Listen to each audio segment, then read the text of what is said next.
nosotros vamos a hablar de algo que muchos de ustedes pueden haber estado en esta situación, un fuerte dolor de cabeza, de repente la cara se te pone roja y uno se pega el susto de que un eventual derrame cerebral pueda estar ahí presente. El doctor Jorge Espitaleta está con nosotros precisamente, doctor, porque lo que uno quiere saber es, bueno, ¿qué signos de alarma tengo para poder de alguna manera, y no sé si podamos hacer algo? Sí, claro. Muy buenos días, primero que todo. Buenos días. Patricia. Cuéntenos un poquito qué es, ¿verdad? El derrame cerebral, ¿qué es lo que pasa en nuestro cerebro? Ok, básicamente el cerebro es un órgano dependiente de flujo sanguíneo y es un flujo muy directo que sale desde, obviamente, el corazón y va rápidamente a través de unas arterias muy gruesas, y las neuronas son súper dependientes de oxígeno. Entonces, si les falta un poco de oxígeno, empiezan a sufrir. Y eso es básicamente lo que pasa cuando decimos que tenemos un derrame. Hay dos opciones de tener derrames, que realmente el término debería ser enfermedad vascular cerebral. Alguna gente lo conoce como accidente cerebrovascular. Hay dos tipos. Básicamente hay un tipo porque deja de llegar sangre oxigenada al cerebro, que eso se llaman isquémicos, es por falta de riego, bien sea o porque tenemos un tapón que se crea por aterosclerosis, que tiene algunos factores de riesgo que ahora vamos a hablar, o porque del corazón sale un trombito que tapa una de las arterias. Esos se llaman isquémicos y son la gran mayoría, y por eso es importante reconocerlos a tiempo, porque en esos tenemos posibilidad de tratamiento importante. Esos minutos, esos segundos, no lo sé, ¿por qué son tan importantes? Precisamente hablamos como en el infarto, por ejemplo, del corazón, que uno tiene cierto tiempo para aplicar medicamentos o cierto tiempo para ir a un laboratorio a que le pongan un stent en el corazón, pues en el cerebro pasa lo mismo, inclusive el tiempo es mucho más corto. Entonces, si uno reconoce tempranamente, y por eso vamos a hablar algunas de las escalas que se utilizan prehospitalariamente, la persona puede decidir llamar al servicio de emergencias, que lo trasladen a un sitio donde pueden hacer algunos estudios, y en las primeras 3 horas o inclusive hasta 4 horas y media, dependiendo del paciente, se puede administrar un medicamento que destaquea la sangre, por llamarlo de alguna manera, Literal. que desbloquea, precisamente que deshace ese trombito, ese coágulo que se nos hizo, y recuperamos por completo o gran parte del cerebro que está sufriendo. Entonces sí es muy importante el tiempo. Ok, en ese tiempo que es tan importante, ¿cuáles son los signos de alerta? Y no sé si en hombres y mujeres son similares. Normalmente son similares, los hombres tienen más riesgo. A mayor edad, los hombres tenemos un poco más de riesgo, por encima de 55 años, pero sí, los síntomas básicamente pueden ser similares para todos. De hecho, uno puede decir, y hay una escala que se llama escala de Cincinnati, que el problema, no tenemos que aprendernos, pero tiene 3 variables que tenemos que tener en mente.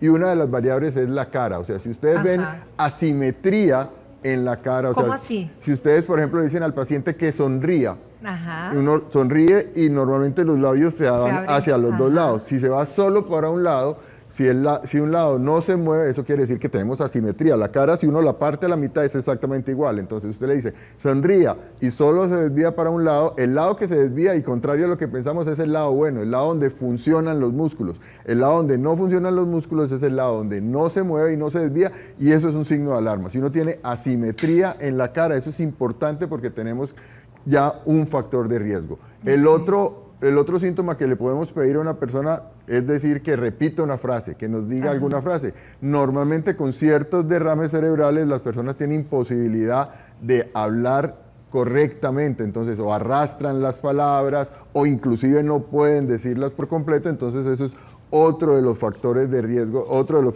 factores clínicos que nos tienen que decir. Y el tercer factor es dificultad para movernos. Entonces usted le dice que mueva las 2 manos, por ejemplo, que ponga las 2 manos al frente. Normalmente si uno tiene debilidad en un lado, pues va a poder levantar una y la otra no. Entonces ese es el tercer factor. Si cualquiera de esos 3 está presente, la posibilidad de que nosotros tengamos un evento cerebrovascular es alrededor del 60%. Ahora, esos 3 síntomas que ha mencionado, doctor, ¿cuánto tiempo antes? Es decir, ¿qué tiempo de acción o de reacción tengo? Cuando ustedes ven que una persona empieza a tener un dolor de cabeza importante, que empieza como a hablar alterado, usted lo hace en ese momento, porque el tiempo empieza a contar desde el inicio de los síntomas para yo tener las 3 horas o las 4 horas y media para poder incidir en esa lesión. Entonces, usted empieza a ver que la persona empieza a hablar arrastrado. Entonces le dice, ok, sonría, levante una mano, ¿están positivos? Llame inmediatamente al servicio de emergencias. Al 911. Y eso es importante, porque a veces lo que tenemos en mente todos es, llevémonos rápido a mi familiar. Y el problema es que como tenemos un tiempo contemplado tan estrecho, puede que perdamos tiempo en traslados y subtraslados y volver a movilizar si no se lleva directamente al paciente, donde se tienen que hacer algunos estudios para poder decir, sí, evidentemente es un evento de falta de riego de sangre, no es un evento hemorrágico, eso se hace con una tomografía, es un evento hemorrágico, no tiene ninguna de las otras contraindicaciones para administrar el medicamento y podemos administrar el medicamento en este plazo de tiempo y obtener una mejoría importantísima para el paciente. Ahora, aquí veíamos que dice adormecimiento repentino, debilidad de la cara, brazos, piernas. Es prácticamente lo que comentaba con esa debilidad, digamos, de las extremidades. Exacto. A veces la persona tiende a levantarse, está sentada, tiende a levantarse y se va al piso y usted le intenta ayudar porque a veces puede ser nada más transitorio por la posición, pero usted la levanta y no puede, tiene que tenerla sentada y le pide evidentemente que mueva alguna de las extremidades y obviamente no va a poder, ¿ok? Confusión repentina, que era igual, ¿verdad? Dificultad para hablar, acuérdese. Ahí como va a estar como que no puede vocalizar. No puede vocalizar o arrastra las palabras inclusive. Y esto es otra parte, a veces, y un dato que a veces cuesta entender es que no nos entienden. Entonces usted le dice, dígame su nombre, y él está oyendo que le están hablando, pero no está entendiendo lo que le está diciendo. Entonces contesta cualquier cosa porque lo ve modular y piensa que le están preguntando. Entonces le dice buenos días o le contesta. Perdido, exactamente. Perdido entonces, totalmente. Inatención es importante también tenerlo en cuenta. Perfecto, ok. Luego tenemos la 3.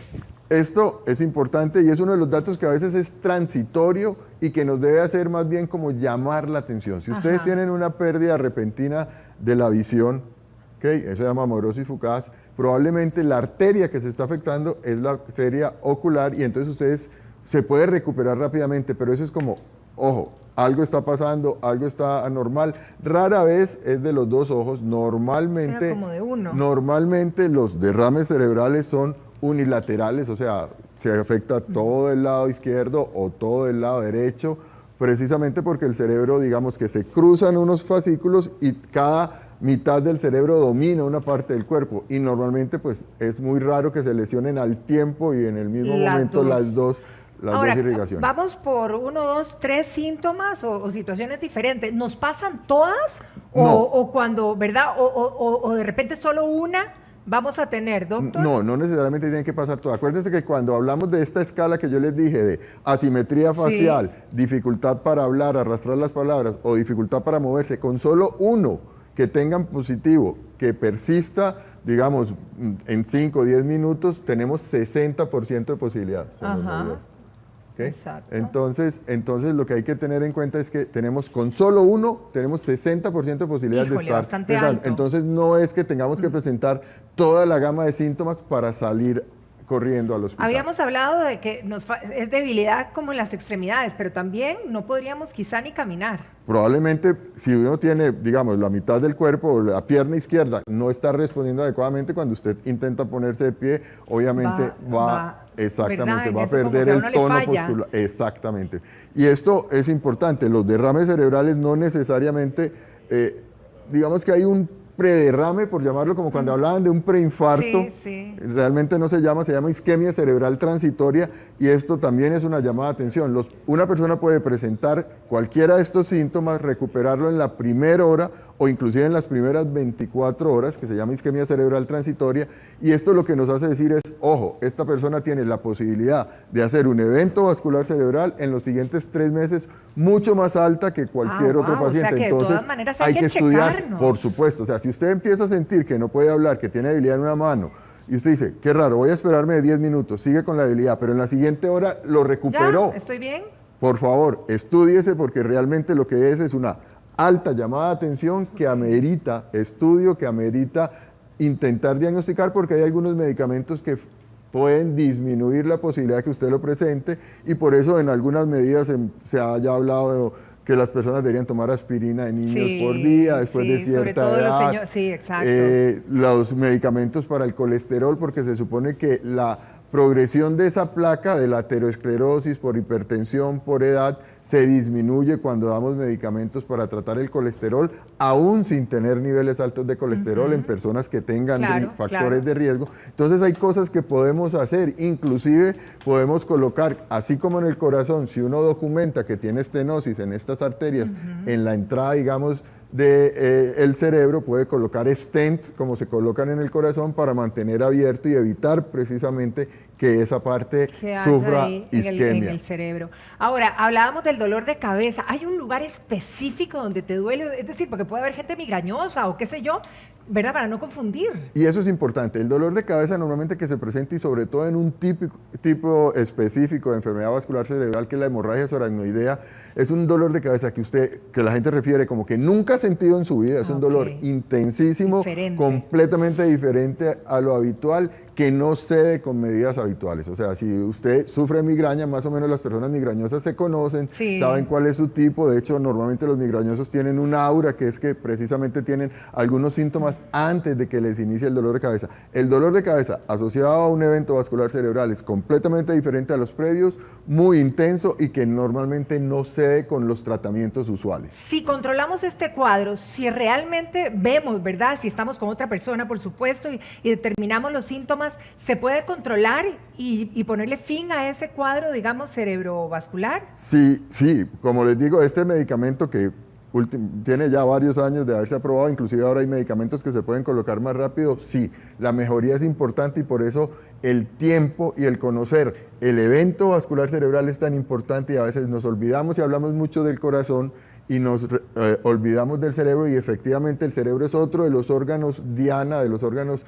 que se afectan en los pacientes hipertensos, diabéticos, con colesterol alto, que fuman, con obesidad. Entonces todos estos factores de riesgo afectan tanto el corazón como el cerebro e inclusive en el cerebro tenemos menos tiempo para rescatar esas células que se mantengan vivas. Acuérdense, las neuronas, que son las células que nos hacen pensar y hacer un poco diferentes, son súper dependientes de oxígeno, entonces, y neurona que se muere no se recupera, entonces eso es importante. Las neuronas no se vuelven, claro, por eso dice, se le quemaron la mitad de las neuronas a veces hasta por chiste, ¿verdad? El cerebro tiene plasticidad y tal vez las zonas adyacentes del cerebro logran recuperar una partecita de lo que se murió, pero las neuronas que se murieron por disminución del flujo de oxígeno no se recuperan. Doctor, destaquemos nuevamente porque usted decía que si bien es cierto, pueden aparecer algunos síntomas, pero a los minutos esos síntomas empiezan a desaparecer y la persona dice, ya estoy perfecta. ¿Qué pasó en ese caso? Y lo importante además que debe ser lo que toca hacer, ¿verdad? Probablemente lo que pasó es que se tapó un poquito una arteria muy pequeña. El cuerpo tiene mecanismos normales de deshacer algunos pequeños trombos, entonces se logró liberar o se fue para una zona mucho más pequeña que ya no da síntomas y a veces cuando hacemos una tomografía, y yo sé que les ha pasado probablemente con algunos familiares mayores, dicen, mira, probablemente tuvo un infarto muy pequeñito que no dejó nada, pero dejó como una cicatriz. Bueno, eso puede pasar, se recuperó porque la zona que se afectó fue un poco más distal, no da ninguna sintomatología importante. Al final de cuentas, si uno hace muchos microinfartos, eso es una de las causas que da demencia, que da precisamente eso, y uno lo ve en los pacientes con demencia dependiendo de la edad, pero puede no dar ningún síntoma motor, ni ninguno de estos síntomas que estamos hablando, pero cualquier persona que presente esto y recupere, definitivamente hay que estudiarlo, para ver qué podemos hacer, porque el riesgo realmente de presentarlo en los siguientes 3 meses y en el siguiente año es muchísimo más alto que cualquier población general. Imagínense. Clarísimo, información súper útil, doctor Espitaleta, como siempre, un placer tenerlo en casa. Que pasen feliz día, doctor. Igual, gracias. Gracias.